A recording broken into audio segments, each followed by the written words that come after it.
في يوم مشمس جميل، كانت لولي القطة ماشية وسط الغابة وبتغني وهي فرحانة، مش عارفة إن النهاردة هيكون مختلف تماماً.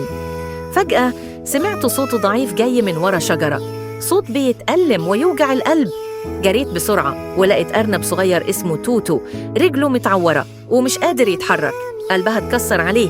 من غير تفكير شلته على ظهرها ورجعت بيه للبيت، غسلت جرحه وربطته بشاش نظيف وقعدت جنبه لحد ما بقى أحسن. بعد كام يوم رجعت الولي تتفسح في نفس الغابة، بس المرة دي كانت لوحدها، ومن ورا الشجر هجمت عليها تعبانة ضخمة.